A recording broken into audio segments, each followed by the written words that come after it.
Hi, I am Abhijit. Welcome to the show. This podcast is my way of bringing Odisha to the world, a beautiful, underrated state of India that deserves far more attention than it gets. Whether you grew up in Odisha or you are hearing about Odisha for the first time, you are in the right place. There is so much here to discover, and I promise it will be worth your time. Together, we will explore the moment and stories that carry Odisha's spirit, story of its heroes, its tradition, and the quiet wisdom carried through centuries. Sometimes it's a young voice rising against injustice. Sometimes it's a leader standing firm when the world pushed back. And sometimes it's a poem, a song, a familiar little tradition, ordinary on the surface but powerful enough to shape generations. These stories open a door to something bigger.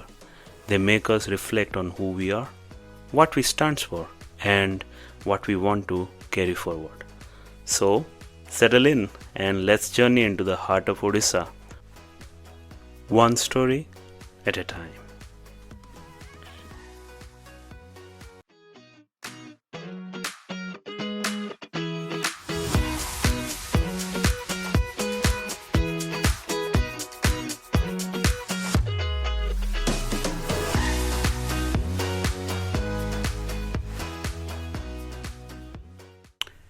Today, I want to take you back to a time when freedom was just a whisper. We are going to meet a man who taught us that you can kill a body, but you cannot kill an idea. He was a scholar who picked up a sword and a priest who became a warrior. This is the story of the first martyr of Odisha, Jayee Rajguru. The year is 1804. We are in the kingdom of Khurda in Odisha. The British East India Company is swallowing India piece by piece. They are no longer just traders, they are becoming the masters. In Khurda, the King Mukundadev II is just a child, a minor. He is innocent and vulnerable. The British see this as their perfect chance to seize control. They think, who will stop us? The king is a boy.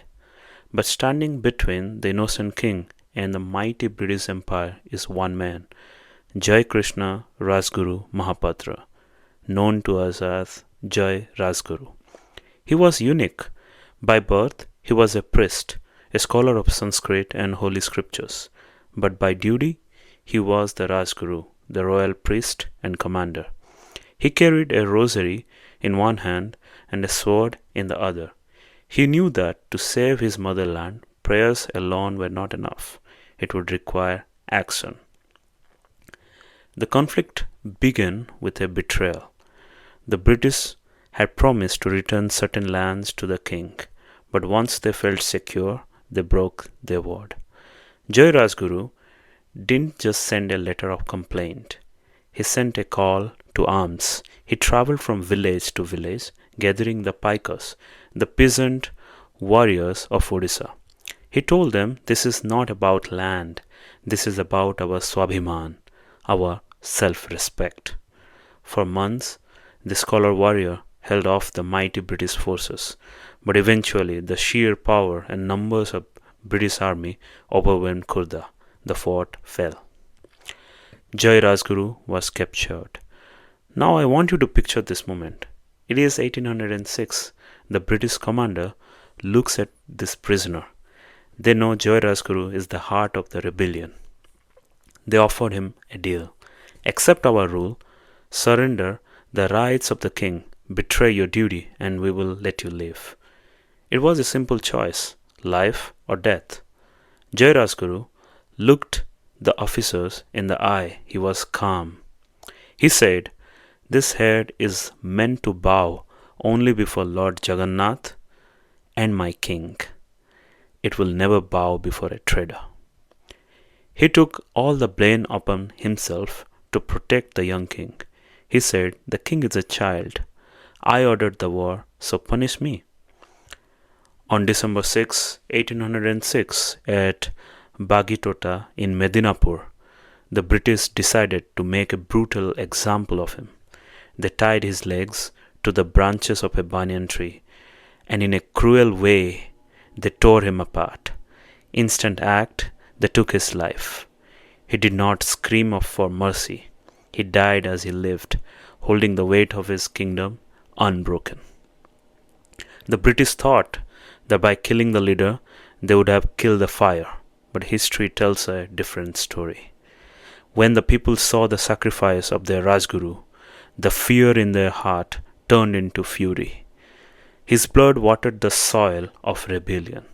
Just a few years later, the same fire erupted into the massive Paiko Bidraha, which translates to the peasant warrior revolution of 1817. Jayee Rajguru became the spark. He proved that you can tear a man apart, but you cannot tear apart his legacy. So, it is a powerful story, but how does it connect to us today? Jayee Rajguru's spirit is alive in anyone who chooses integrity over convenience. Think of an employee in a big corporate office. They realize the company is hiding a safety issue to save money. The boss says, just stay quiet and you will get a bonus. Speak up and you are in trouble. The moment of fear, right? This is the test. When the person chooses to speak up, risking their job to protect others, that is the courage of Jayee Rajguru. It is the bravery to lose everything rather than lose your value. So we often ask, what is the cost of doing the right thing? The story of Jayee Rajguru teaches us that the cost is high. It might cost you your comfort, your popularity, or your position. But the cost of not doing the right thing is higher. It costs you your soul. Be the guardian of your own truth, even if you have to stand alone. So with that, I would like to conclude our story for today. Whether Odisha is new to you or a part of your roots, I greatly appreciate that you chose to listen with me today. There is a whole world of culture, value, and tradition waiting ahead, and I am looking forward to explore it with you. If you liked what you heard, please follow and rate the podcast so that others can discover it too. Take care, and I will meet you again in the next story.